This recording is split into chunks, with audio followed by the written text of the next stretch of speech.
নেপালে ছাত্র আন্দোলনের মুখে পালিয়ে যাওয়া সেই প্রধানমন্ত্রী আবারও বীরের বেশে দেশে ফিরলেন। দীর্ঘ কয়েক মাস দেশের বাইরে থাকার পর নেপালের মাটিতে পা রাখলেন সাবেক প্রধানমন্ত্রী শের বাহাদুর দেওবা। তবে এবার আর পরিস্থিতি উত্তাল নয়, বরং বিমানবন্দরে তাকে স্বাগত জানাতে জড়ো হন বিপুল সংখ্যক নেতাকর্মী ও সমর্থক। 2025 সালের সেপ্টেম্বরে নেপালে জেনজি বা ছাত্র তরুণদের আন্দোলন তীব্র আকার ধারণ করলে দেশজুড়ে শুরু হয় ব্যাপক বিক্ষোভ। সেই উত্তাল পরিস্থিতির মধ্যেই দেওবার বাসভবনে হামলার ঘটনা ঘটে। হামলায় দেওবা তার স্ত্রী গুরুতর আহত হন। এরপর চিকিৎসার জন্য তিনি বিদেশে পাড়ি জমান।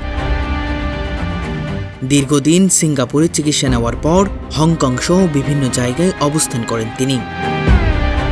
প্রায় 5 মাস পর অবশেষে দেশে ফেরার সিদ্ধান্ত নেন দেওবা।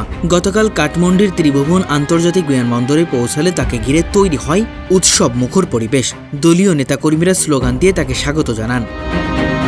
পরে বিপুল সংখ্যক সমর্থকের উপস্থিতিতে বিমানবন্দর থেকে তাকে নিয়ে যাওয়া হয় দলীয় কার্যালয়ের দিকে। তবে দেওবার এই প্রত্যাবর্তন শুধু একজন সাবেক প্রধানমন্ত্রী দেশে ফেরার ঘটনা নয়, এর সঙ্গে জড়িয়ে আছে নেপালের রাজনীতির গুরুত্বপূর্ণ নানা প্রশ্ন। কারণ আন্দোলনে সেই উত্তাল সময়ের পর দেশটির রাজনৈতিক পরিস্থিতিতে এসেছে বড় ধরনের পরিবর্তন। আর সেই পরিবর্তনের মধ্য দিয়েই দীর্ঘদিন বিদেশে থাকার পর দেশে ফিরলেন নেপালীয় কংগ্রেসের এই প্রভাবশালী নেতা। অন্যদিকে দেওবার বিরুদ্ধে দুর্নীতি ও অর্থ পাচার সংক্রান্ত অভিযোগ নিয়েও বিভিন্ন সময় আলোচনা হয়েছে।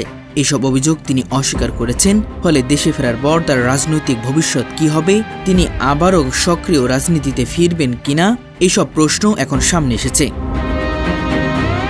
একদিকে ছাত্র আন্দোলনের উত্তাল সময়, অন্যদিকে হামলার পর দীর্ঘ বিদেশ যাত্রা। সবকিছু পেরিয়ে আবারও নিজ দেশে ফিরলেন শের বাহাদুর দেওবা।